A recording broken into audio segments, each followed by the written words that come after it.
একদম অসাধারণ। Hello viewers, আসসালামু আলাইকুম। আজকে আমরা আমাদের বাড়ির দেশি পাতি হাঁস রান্না করব।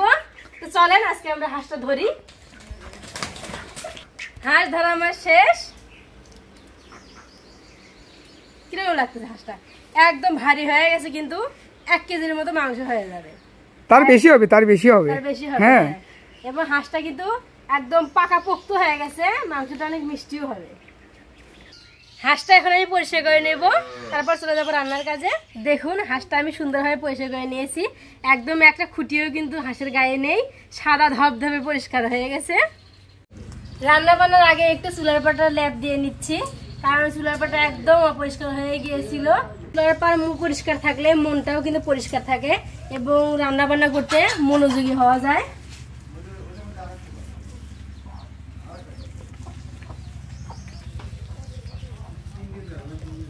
মাংসটা আমি সুন্দরভাবে কুটে ধুয়ে নিয়েছি, আর এখানে রয়েছে আদা রসুন এবং পেঁয়াজ পেস্ট, আর অন্যান্য মশলা আমি পরে দিয়ে দেব। মাটি চুলায় জাল দিচ্ছি। হ্যাঁ, জাল লাগিয়ে নিচ্ছি। মাটির চুলা থেকে জাল লাগানোটাই কষ্টের। কে বলেছে মাটি চুলায় জাল লাগানো সহজ? বিশ্বাস হয় না তোমার? গ্যাসের চুলায় সুইচ অন করলেই তো চুলা জ্বলে যায়, মাটির চুলায় কত কষ্ট করা লাগে, দেখতেছেন? হোক আমাদের গ্রামীণ জীবন, আমরা তো গ্যাসের চুলায় পাক করব না, আমরা মাটির চুলায় তো সারা জীবন খেয়ে এসেছি এবং খেয়ে যাব। হ্যাঁ, চুলা আমার জ্বলে গেছে, কড়াই দিয়ে দেই আগে। কড়াই আমার গরম হয়ে গেছে, প্রথমে আমি দিয়ে দেবো তেল।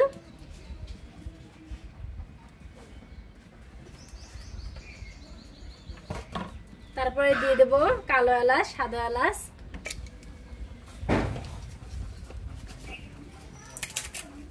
দিয়ে দেবো তেজপাতা,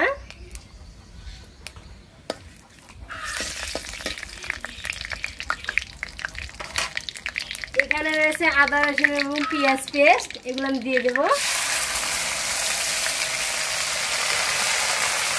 এগুলো আগে পানি নিতে হবে, একদম নরম হয়ে গেছে, ব্লেন্ডারে ব্লেন্ড করা হয়েছে,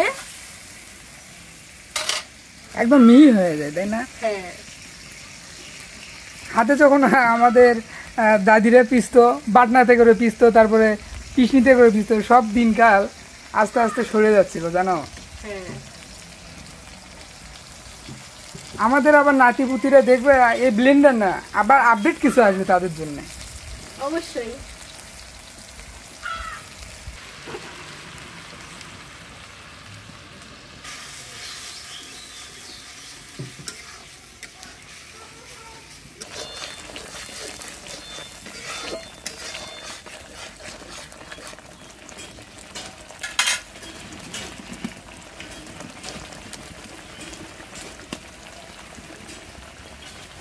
এখানে আমি নিয়েছি মরিচ বাটা, লবণ, হলুদ গুঁড়ো এবং জিরার গুঁড়ো।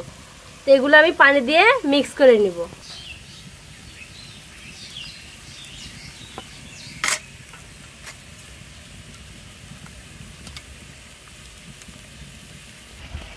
এখন আমি এই মশলাগুলোর মধ্যে এগুলো দিয়ে দেব।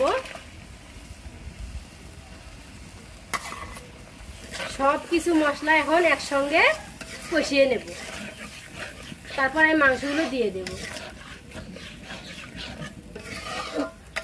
কালার চেঞ্জ হয়ে গেল, তাই না?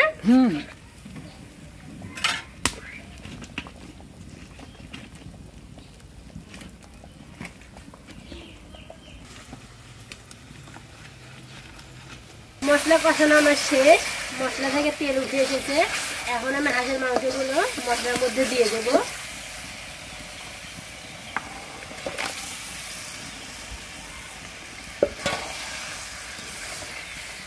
তারপর আমি নাড়াচাড়া করে নেবো কিছুক্ষণ।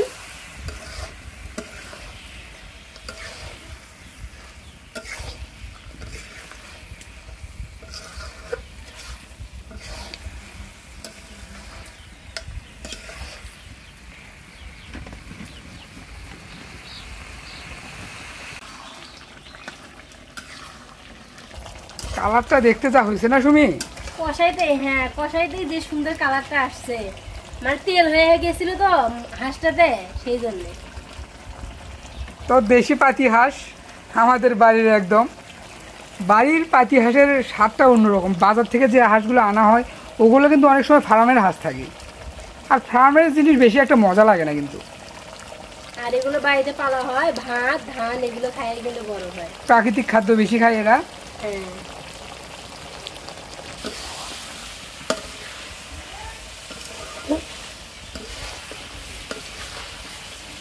মাংস কষানো আমার শেষ, একদম লাল লাল হয়ে এসেছে। এখন আমি ঝোলের পানি দিয়ে দেব।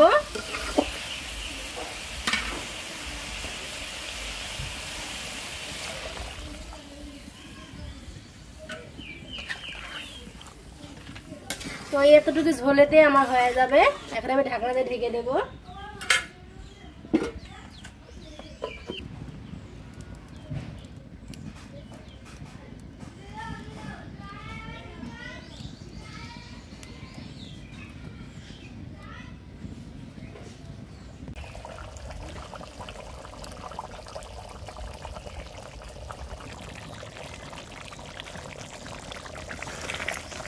এখন আমি নামিয়ে নেব।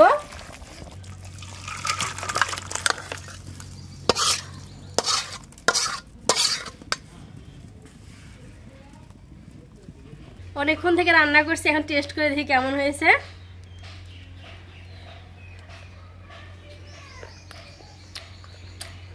একদম অসাধারণ। আর বললামই তো অনেক কষ্ট করে ভিডিও করি, একটা ভিডিওর পিছনে কিন্তু অনেক কষ্ট করতে হয়। তো যদি ভিডিওটা ভালো লাগে অবশ্যই লাইক কমেন্ট শেয়ার করে দিবেন। সবাই ভালো থাকবেন, সুস্থ থাকবেন। খোদা হাফেজ।